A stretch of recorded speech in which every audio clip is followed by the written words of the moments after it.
மாங்காய் நிறைய கிடந்துச்சு. இந்த ஊருக்காரங்கிட்ட நம்ம மருந்தடிச்சு ஒன்றும் செய்ய முடியாது போல. காணிப்பேலாம் இருக்கேன்.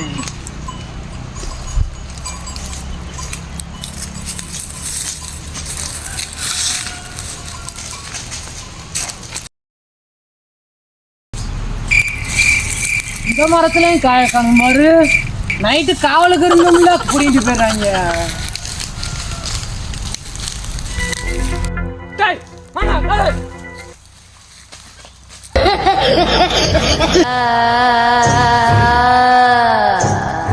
இவன் மட்டும் தனியா வர மாட்டானே, இவன் கூட்டாளி ஒரு சரிப்பானே. தலை நெச்சிக்கிட்டாண்டா. நிக்காடா கீழே வாடா. எங்க அப்பா வைவாரு செச்சா இருக்கு.